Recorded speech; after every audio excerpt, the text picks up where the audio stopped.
Mi nombre es José Hernández, yo soy caricaturista de La Jornada y de El Chamuco. Yo estudié primero pintura en la Escuela Nacional de Artes Plásticas, que ya no existe, ahora se llama Facultad de Arte y Diseño.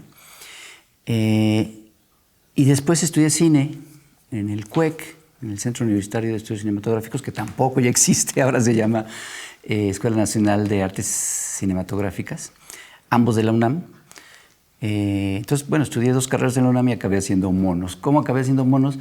Pues siempre desde muy niño, yo creo que como la mayoría de los caricaturistas de las últimas 5 generaciones, crecimos leyendo a Ríos y nos llamó mucho la atención, ¿no? Y el gusto por el dibujo siempre estuvo, el interés por la política a través de Ríos, pues también. Y en el año 94, Ríos sacó una revista junto con el Fisgón y Helguera que se llamó El Chahuistle. Entonces a mí me gustó mucho, me dio mucho gusto ver otra vez una revista de Ríos y la compré. Entonces yo dije, yo quiero colaborar aquí. Hice unos monos, los envié y pues con tan mala suerte que me aceptaron. Y ahí fue como empecé a hacer caricatura de 94 a 2000, primero en el Chahuistle, 94 y 95, y después en el Chamuco, porque los que hacíamos el Chahuistle dejamos esa revista por problemas con la editorial y decidimos hacer el Chamuco. Y entonces a partir del 96 al 2000, en la primera época del Chamuco, y a partir del 2000 haciendo cartón diario, primero en Milenio Diario y después en La Jornada. La posición política estuvo siempre, en gran medida por mi familia. Yo soy más chico de una familia muy numerosa, tengo 9 hermanos. No, tengo 6, 7, 8 hermanos. Y todos, la mayoría profesionistas de la UNAM. Mi hermano mayor estuvo en el 68. Él era el que compraba las revistas de Ríos, los libros de Ríos, y yo los leía ahí. Mi papá compraba varios periódicos, yo veía las caricaturas de Naranjo, de Helio Flores. Después, bueno, yo compraba La Jornada, pues antes de incluso ser caricaturista me gustaba mucho leer e informarme, y ya estaba muy formado eso, ¿no? Entonces sí era muy claro, ¿no? Yo nunca tuve ninguna duda desde que empecé a hacer caricatura, porque además empecé ya muy viejo a hacer caricatura. En el 94 yo ya iba a cumplir 30 años. Entonces sí empecé realmente viejo, comparado con colegas que empiezan desde chavitos. Yo empecé ya grande y ya lo tenía todo como muy bien definido. Afortunadamente tuve la oportunidad de tener muchos maestros, ¿no? No solo en la escuela, sino pues gente con la que uno se relaciona. Y sí tenía ya toda la referencia pues, de la caricatura, de la historia de la caricatura. Y después conocí al Fisgón, que es un gran estudioso de la caricatura. Y sí, claro que tenía esa referencia, ¿no? De que México es un país con una gran tradición de caricatura política, de sátira política. Y era claro que esto es así porque México, lamentablemente, era también un país con una larga tradición de injusticias, ¿no? Y de corrupción y de una serie de lastres que provocaban que hubiera esta prensa crítica, ¿no? La historia de la prensa en México, desde que comienza la prensa en el siglo XIX, pues desde ese momento empezó a desarrollarse la sátira política y la caricatura de combate. Entonces, pues sí, claro, había todos estos elementos y todos estos referentes que te digo, como crecimos leyendo a Ríos, también Ríos tenía varios libros e investigaciones acerca, muy somero en el estilo de Ríos, que es como, Ríos es una buena introducción a una serie de temas, ¿no? Que si a ti te interesan, pues ya después investigas más, ¿no? Pero sí, claro que presentaba este panorama que dejaba muy clara este escenario. Como simpatizante y como parte pues, de un movimiento de muchos años por un cambio en México, pues claro que me dio muchísimo gusto, y además era algo que lo platicaba mucho con colegas, sobre todo con Antonio Helguera, con quien trabajé muchos años, que después del 2006, después del primer fraude, pues claro que sentíamos esta frustración y pensábamos que que esa gran oportunidad se había perdido y que no iba a haber una pronto, ¿no? Entonces pensábamos que no nos iba a tocar ya ver esa posibilidad de cambio. Entonces, bueno, que se haya dado, pues de entrada, fue un gran gusto. Y yo realmente no sentí tanto esta preocupación o esta duda de ahora cómo va a ser mi trabajo porque la izquierda llegó al poder o porque llegó al poder un gobierno progresista o un gobierno con el cual estoy de acuerdo en varias cosas, porque me quedaba muy claro y al paso de los años vi que sí era así, que los poderes, los grandes poderes en este país, la mayoría de ellos están intocados. O sea, realmente esta mafia del poder de la que hablaba López Obrador en sus campañas, solamente perdió una cosa, que es la presidencia de la República, pero mantiene casi intactos todos los demás poderes que tiene perfectamente controlados. El poder mediático, el poder económico. Tiene, de los tres poderes de la Unión, pues mantiene un buen sector del poder legislativo y también el poder judicial, ¿no? Solamente perdió el poder ejecutivo, pero tiene control sobre muchísimos otros poderes. El poder del narco, ¿no? Pero básicamente el poder económico y el poder mediático están casi intactos y es lo que siguen usando, pues, ¿no? Entonces, como caricaturista, sigo criticando exactamente lo mismo que criticaba antes del 2018, ¿no?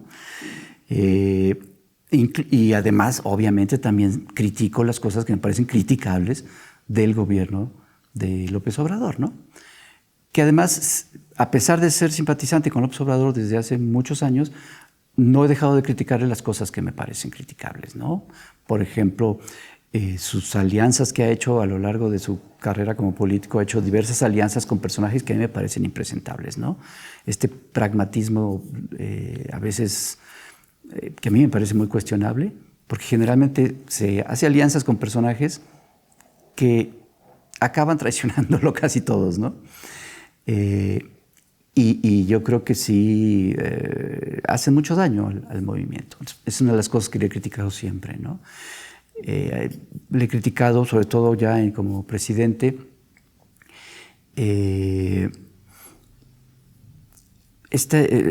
siento que en ciertos aspectos es un poco conservador, ¿no? Estas menciones que hace muy seguido sobre cuestiones religiosas y demás, pues a mí no me gustan y pues suelo hacer críticas sobre eso cuando lo considero necesario. Pero no voy a criticar, evidentemente, las cosas en las que estoy de acuerdo, ¿no? Entonces te digo, realmente no me preocupo mucho en ese sentido porque material de trabajo para caricaturistas siempre va a haber. Yo he tenido la suerte de trabajar para medios que han sido pues, bastante independientes y que sobre todo han tenido un gran respeto por mi trabajo. Actualmente estoy en La Jornada desde hace ya bastantes años. Estuve en la revista Proceso hasta hace poco más de un año. Tenía con Helguera una sección que hacíamos juntos. Con la muerte de Helguera decidí yo no hacerla yo solo porque era algo que hacíamos entre los dos y ya no iba a poder ser así. Ya en los últimos meses Helguera y yo nos sentíamos no muy contentos con el rumbo que había tomado la revista Proceso. Pero bueno, como pasó esto, pues yo dejé de colaborar ahí. No sé ahora cómo sería mi relación con Proceso. Y el tiempo que estuve en Milenio Diario, la verdad es que, bueno, fue de 2000 a 2005, pero respetaron totalmente mi trabajo y tenía yo pues total independencia, ¿no? sobre mi espacio. Solamente me llegaron a censurar un cartón en 5 años que estuve ahí y era un cartón sobre la Virgen de Guadalupe, entonces ni siquiera era una cuestión política, ¿no? Pero incluso cuando hubo problemas, por ejemplo, me acuerdo que con el presidente Fox hubo algunos problemas, Santiago Krill, siendo secretario de Gobernación, se quejó de unos cartones, Jorge Castañeda, como secretario de Relaciones Exteriores, también se quejó de cartones, e incluso había presiones para que me sacaran del periódico y afortunadamente los directivos del periódico defendieron mi espacio, ¿no? Entonces, en ese sentido, yo creo que he sido muy afortunado de estar en espacios independientes y libres. Y además, pues nosotros, creamos un medio como es el Chamuco, pues precisamente para eso, para tener ahí total libertad y poder publicar lo que nosotros queramos. Lo que yo veo con nuevas generaciones de caricaturistas, hace unos años, cuando empezó este sexenio, sí me parecía que no veía yo detrás una generación interesante, haciendo cosas interesantes. Lo que yo veía hasta hace no mucho es que la gran mayoría de los caricaturistas y de los humoristas políticos, porque no solo son caricaturistas, me di cuenta que los que hacían o los que decían que hacían humor político eran analfabetas políticos. O sea, no entendían absolutamente nada de lo que estaba pasando. Cuando medio entendían algo, lo analizaban. Bueno, estoy hablando en pasado, pero debería hablar en presente. No entienden nada de lo que está pasando y cuando entienden algo, lo analizan con las lógicas de antes del 2018. Entonces su análisis pues no funciona. Y me di cuenta que son analfabetas políticos y me parecía grave que gente que se dedica al humor político sea analfabeta político, ¿no? Pero recientemente he visto algunos caricaturistas que me parece que hacen un trabajo muy bueno, muy interesante. Te podría mencionar a Celo Ruiz, que trabaja para El Universal, que es ya Premio Nacional de Periodismo, y a Jerge, que es un caricaturista pues, muy chavo, que está publicando en línea en La Jornada. Y bueno, los dos los tenemos obviamente en el Chamuco, ¿no? Pero entonces yo veo que sí, ellos dos, por ejemplo, y también hay otro caricaturista, Waldo, también en El Universal, que tienen un trabajo muy interesante y que yo sí veo que sí hay un análisis minucioso y honesto, sobre todo, de lo que sucede. Y su trabajo pues resulta muy gratificante. El problema que veo con los moneros en particular, pero con varios periodistas en general, es, veo como que tres clases de gente haciendo periodismo actualmente, que me parece negativa. Pues hay la gente que hace su trabajo de manera honesta, me parece muy bien, pero hay tres que no me gusta cómo lo hacen, y son, los primeros, pues te digo, los que son analfabetas políticos, ¿no? Entonces esos me parece que son honestamente analfabetas, ¿no? No están entendiendo nada. Después vienen los que son intelectualmente deshonestos. Sí entienden qué está pasando, pero manipulan esta información y hacen un análisis totalmente tergiversado, mañoso, ¿no? Y mienten porque les conviene, porque conviene a sus intereses o a los intereses de sus patrones. Y la tercera, que es lo peor, que son los que son intelectualmente miserables, ¿no? Porque ahí sí, de plano, totalmente todos sus análisis están basados en premisas falsas, lo hacen de mala fe, ¿no? Y entonces ya eso es totalmente reprobable, ¿no? Estos tres tipos de periodista que a mí me parece que son muy tóxicos, ¿no? Realmente estorban dentro del periodismo en México y dentro de la sociedad mexicana, pues, ¿no? En su misión de informar a la sociedad son realmente muy tóxicos, porque no solo no informan, sino que deforman todo, ¿no? Yo creo que estos tres elementos ya están perdiendo desde ahorita, ¿no? Yo les veo... lo único que puedo ver en el futuro es un desprestigio total. Lo que pasa que, claro, la sociedad es muy diversa y entonces hay gente que también está muy desinformada y que puede, con mucho más facilidad, puede caer pues, en esta tergiversación. Y hay gente que comparte con estos personajes esa manera de ver. Y entonces nosotros solemos, cuando leemos información, cuando vemos los medios, cuando vemos las redes sociales, nos gusta que ratifiquen lo que nosotros ya pensamos, ¿no? Entonces, muchas veces, los que escriben y los que leemos, lo que hacemos es alimentar nuestros propios prejuicios en muchas ocasiones. Entonces, pues por eso seguirán teniendo una penetración en ciertos sectores, ¿no? Yo espero que cada vez sean mayor la gente que pueda cuestionar todos los medios, que pueda confrontar toda esta información y todos estos análisis y que tenga pues el criterio suficiente para poder darse cuenta de cuándo es real y cuándo hay mano negra detrás. El AMLito es curioso porque creo que es mi caricatura más conocida y no es un cartón político, ¿no? Pero bueno, el AMLito surgió en 2006, justo en la campaña presidencial del 2006, cuando empezó la campaña negativa, la campaña sucia en contra de López Obrador por parte del PAN, por parte de la gente que estaba detrás de la campaña de Felipe Calderón, básicamente Solá y Morris, que eran los asesores de López Obrador, perdón, de Felipe Calderón, crearon esta famosa campaña negra de López Obrador es un peligro para México.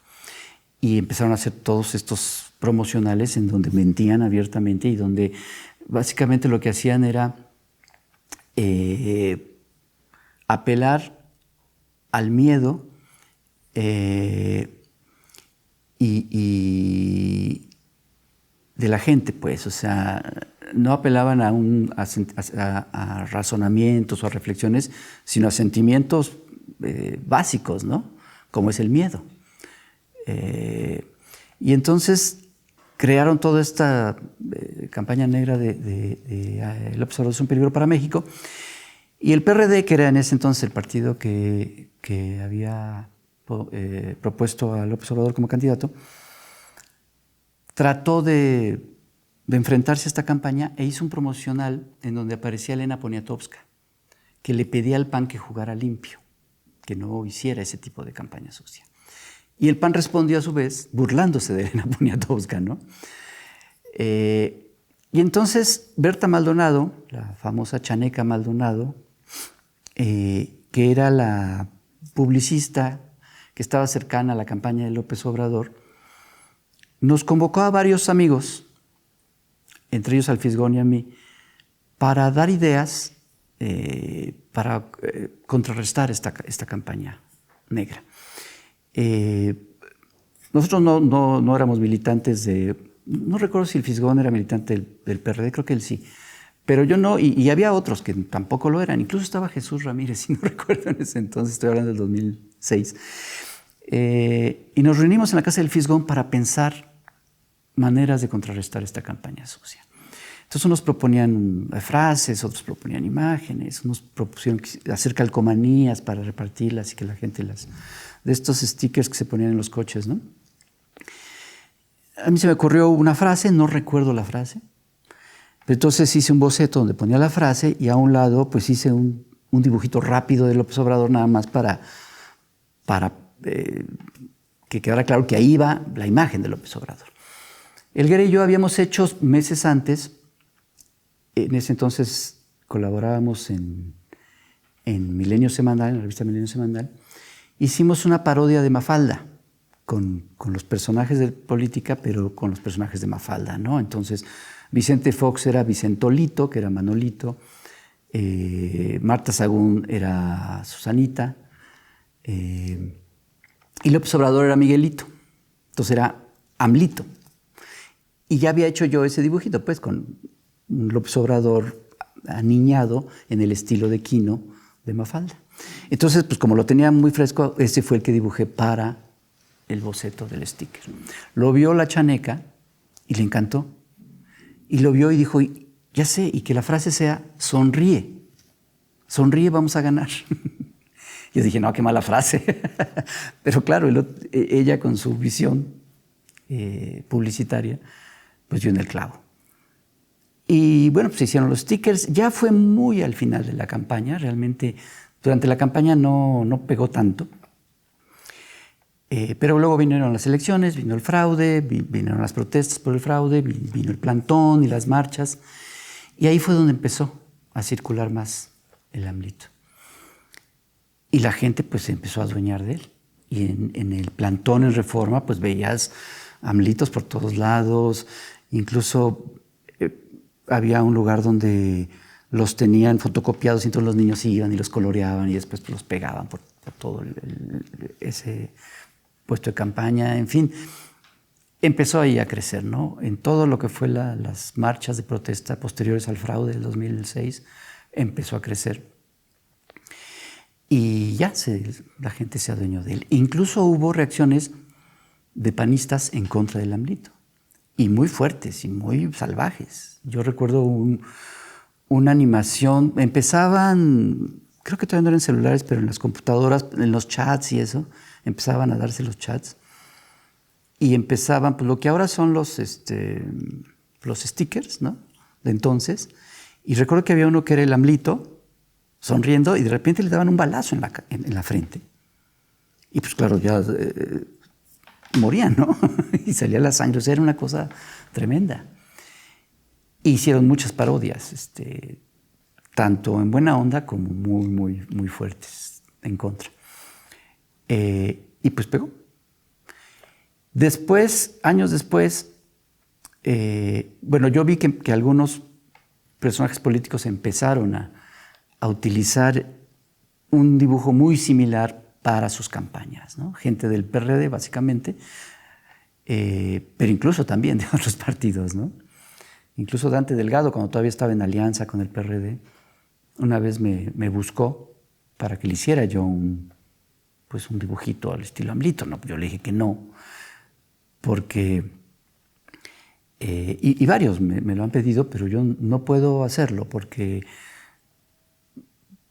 lo importante del AMLito no es la caricatura, sino es que representa a un personaje como es López Obrador. O sea, lo importante de esto no es la caricatura, sino López Obrador, ¿no? Y pues así fue como nació y como se hizo popular. Y bueno, ¿no? Y tú lo dejaste, lo soltaste. Digo, si hubieras cobrado regalías y derecho de autor por $1 por cada vez que se usara, serías el hombre más rico de México. Sí, cuando vi que se empezaba a reproducir en muchísimos objetos, botones, pines, playeras, banderines, todo, ¿no? Aretes. Empecé a coleccionar yo los objetos.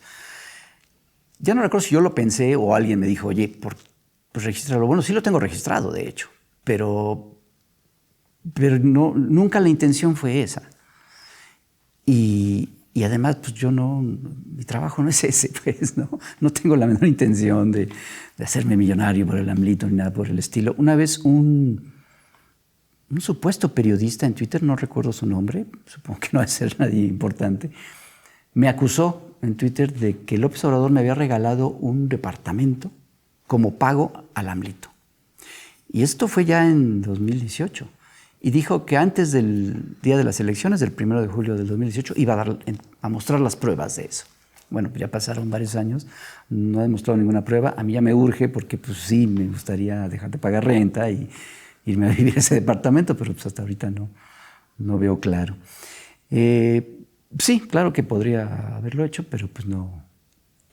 Me queda claro que ya no me pertenece a mí, sino pertenece a muchísima gente, ¿no? A gente que está obviamente en este movimiento. Lo que entiendo que pasó es que un panista presentó, Morena hace unos días o meses, tuiteó algo, hizo un tuit y tuiteó la imagen de López Obrador. Y entonces un panista protestó diciendo que se estaban usando la imagen de López Obrador a través del AMLito para hacer campaña. Y se presentó una protesta ahí en el Tribunal Electoral del Poder Judicial de la Federación, que incluso trataba de no permitir no solo el uso político electoral de la imagen del AMLito, sino que ningún funcionario usara una versión caricaturizada de sí mismo. Entiendo que incluso eso era también aplicable a candidatos. Como ahorita no estamos en campaña todavía, no se puede decir candidatos porque no existen candidatos, dijeron funcionarios, pero un poco previendo que futuros candidatos que ahora son funcionarios, evidentemente Marcelo Ebrard, Claudia Sheinbaum, Adán Augusto López, no usaran una caricatura similar al AMLito. Eso no pasó. pero sí se aprobó, pues, prohibir el uso político electoral del dibujo del AMLito. Ahora, a mí me parece que es absurdo porque, en primera, López Obrador no es candidato de nada. Esa elección ya sucedió 3 veces incluso, y ya se ganó. Entonces, prohibirla no tiene sentido. Prohibir una caricatura es absurdo. Y lo único que van a lograr es que la gente la use.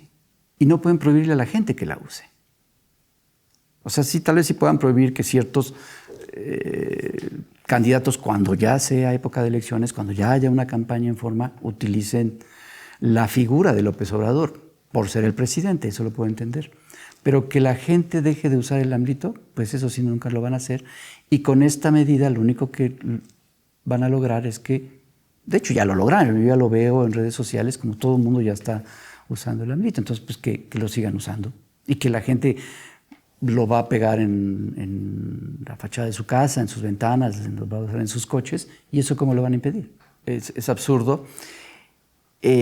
No sé qué vaya a pasar, o sea, no sé si, por ejemplo, Morena vaya a meter algo para echarla para atrás, no lo sé. Tal vez crean que no es necesario, no lo sé. Pero sí, como bien dices, es un poco absurdo el tratar de impedir que la gente use una imagen, pues que además, sí, efectivamente es una imagen propiedad intelectual, pues, de un autor, pero que además es ya propiedad pública, es del dominio público, pues, ¿no? O sea, yo como autor puedo decir, esto ya es del dominio público, todo el mundo lo puede usar. Y nadie puede impedírtelo porque es tu manera de expresarte. No se puede usar el AMLito, lo que entiendo es que no lo puede usar un funcionario ni un candidato en campaña.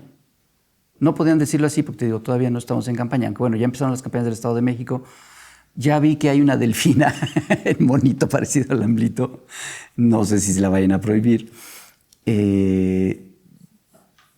Yo podría apelar. De hecho, en Twitter lo dije en broma, pues no lo voy a hacer, o no sé, lo voy a pensar. Voy a hablar con Xóchitl Gálvez, que ella es experta en ir a meter denuncias, a lo mejor ella me puede asesorar. Pero me parece tan absurda que más bien yo creo que lo que podemos hacer la gente y la gente que estamos pues en este movimiento, pues es usarlo, y usarlo lo más posible. De hecho, estamos pensando en Chamuco TV, nuestro programa de televisión, que en el set tenemos varias caricaturas que hemos hecho nosotros, pues vamos a poner un AMLito en el set, y yo a ver si el tribunal nos prohíbe usarlo, ¿no? Es el colmo realmente. No voy a poder yo usar mi propia obra.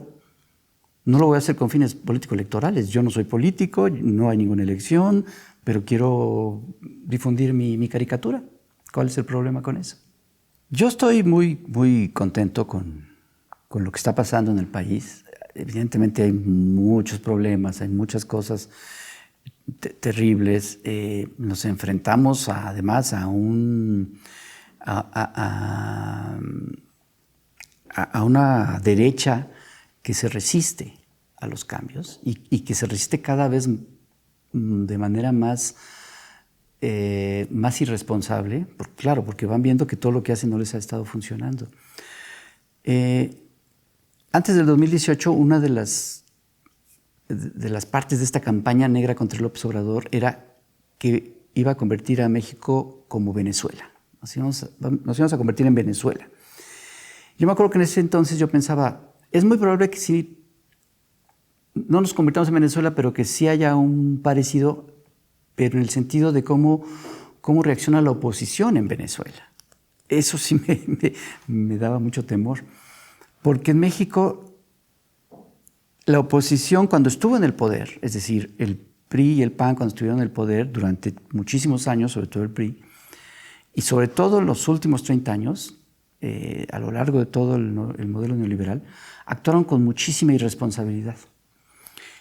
Y la oposición de izquierda, sobre todo en los últimos años, a partir más o menos del 88, del 90, de los 90, ha actuado con mucha responsabilidad, actuó con mucha responsabilidad. Y esa izquierda es básicamente, esa izquierda de los 90s y 2000s es básicamente el obradorismo.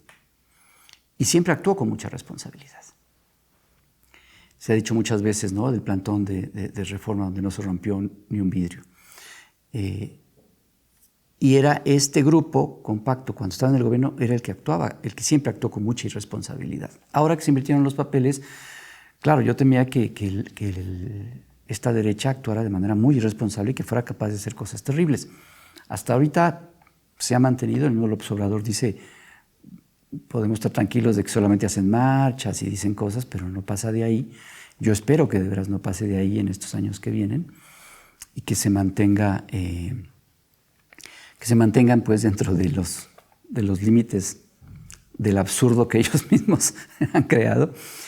Y yo espero además pues que se continúe el próximo año, en 2024, se vote por el proyecto, pues, porque tiene que continuar. Me parece que sería terrible que después de solo 6 años se haga una regresión al pianismo, ¿no? Yo creo que sí vale la pena continuar con esta transformación y tengo confianza en esto que López Obrador ha mencionado, que es el cambio de conciencia de la gente. Creo que lo veo en ciertos sectores, con gente que, incluso en las redes, aunque en redes ahí sí está la polarización fuerte y la realidad no tanto, pero sí creo que veo una sociedad mucho más politizada y mucho más consciente. Y eso es lo más importante. Más que un candidato, más que ciertos juegos que se hagan entre las cúpulas del poder, que la gente esté consciente, que la gente esté politizada, que la gente esté informada y que la gente esté organizada, eso es lo más importante.